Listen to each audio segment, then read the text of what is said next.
Two other quick ones.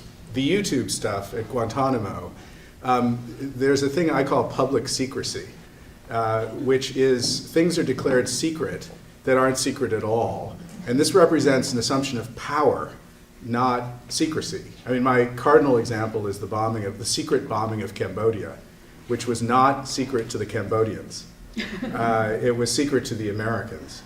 And again, we see this public secrecy during the war on terror, which things that are generally known are put into a secret box. The Guantanamo YouTube example is particularly poignant. This has to do with government power, not information really at all. And it's very important, it seems to me, to argue against it. Now my question, which it really has to do with the Durham case.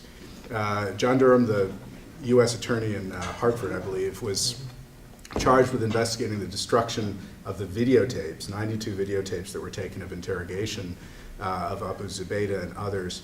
And later added to his charge was, by Attorney General Holder, was to investigate cases where interrogators went beyond OLC guidelines. There's one case where somebody next to Nashiri, who was hooded at the time, racked an automatic weapon and threatened to shoot him through the head. Another case where children were threatened. Electric drill was revved up as if that was going to be put through his kneecap. Various other things. And could result, it seems to me, in a bizarre case where while people who waterboarded are prosecuted, you might have people who waterboarded too many times or using too much water were prosecuted. My question to you is, do you think there's any reasonable expectation that actual cases will come out of that? I realize I'm asking you to prophesy, but nonetheless. Yeah, I mean, I don't know. On some days I do. Yeah, I think that in large part it depends on. I think there are still people in the administration who think that accountability is important, and part of what organizations like the ACLU try to do is create political space for those people, try to make it possible for those people to do what they know is the right thing to do. And that's why I think it's so important that Americans who do think that accountability is the right thing to do make it known that they think it's the right thing to do. Because ultimately, even if people share our sort of our view of what ought to be done, they're faced with political decisions. They have to make political decisions. And I think that the dean, put it very sort of sharply by discussing that particular conversation. Ultimately they make political decisions. And if on one side of the equation all they can see is, if on one side of the equation they have, the former vice president, the former president, they have the entire Tea Party or whoever else, and on the other side of the equation they just have silence, then there isn't going to be any form of accountability. But if they actually hear that people want it to happen, it may actually happen. And we've got this. I should have said this at the end of my other comments, but we've got this event. I realize that this is the 9th time I've plugged the ACLU website, but there's an event called Reckoning with Torture that we put together at the ACLU. We did it in New York, we did it in DC. And we did it right here in this auditorium. Excellent. So it's something that can be replicated very easily. And the idea is that people just stand at the front of the room and they read the documents, but we have selected the documents that are sort of most important to the narrative, and it's, in my view, a very sort of compelling. It's something that keeps people engaged. It's something that shows people the scope of what it was that the Bush administration authorized, and shows people the consequences of the authorizations. And if you want to host that kind of event in your own community, you can do it very easily. We have the whole toolkit on the website, and I think it's a great way of educating your friends, your colleagues about what happened, and of putting pressure on government for accountability. Other comments from our panel? Jean Maria, did you have Yes, I have a question.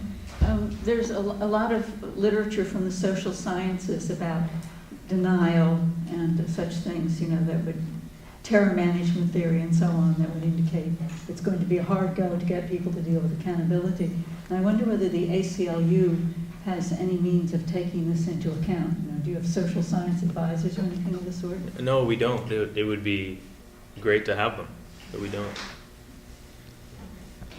It's I mean, this issue of denial and whether people actually want to know. I mean, I actually think that the most demoralizing point in my ACLU career was when Congress passed that FOIA bill, the bill that exempted the photos from the FOIA. And it wasn't so much that I think that the photos are sort of crucial to the public debate, though I think they are. It's that until that point, it was possible to say that the public has a right to know. The public wants to know. And we won in the court, we won in the district court, we won in the Court of Appeals. And then the voice of the public, Congress, passed a law saying, you know what, we don't want to know. And I think that's an oversimplification. I don't think that bill actually represents what the public wants. But Congress is supposed to be the voice of the public in a way that the courts aren't. And it was sort of a demoralizing thing to be told, you know, we don't want to know. And I think that's a result of the fact that the loudest voices were those who wanted to suppress the information. And the majority of Americans, I think it is a majority, who think that at the very least we should know what happened, were relatively quiet. All right, thank you. Bob, did you have another comment? Let's open it up for a question or two. Terry, I see, can you go to the microphone?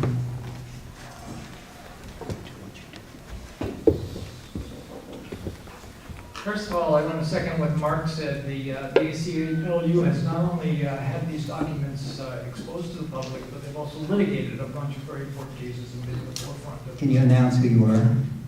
I'm Terry Coopers. I'm actually not a lawyer. I'm a psychiatrist. I'm a expert on jail and prison conditions. That's part of my interest here.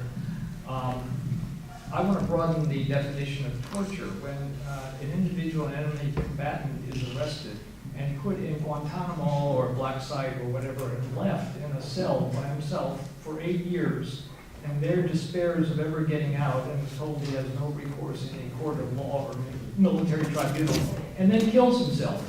That's torture. And so I would expand the definition to include the captives of the United States military. And my question to you is, I think as a non-lawyer, I understand the threshold issues, summary judgment and standing and all that kind of thing. But if we put all that aside, what should be done legally? What is the status of the international accords, the Geneva Convention, the UN Convention on Torture, and what's the role of the Constitution, both in the United States prosecuting people they capture, if you want to call them enemy combatants or whatever, and also in the prosecution of those doing wrong in the name of the United States? You can start. That's a very big question. Yeah. Rather than answer it. You'll answer the question you wanted to answer. Right. You know, I was thinking about Dean Edley's comment earlier that this is a hard question.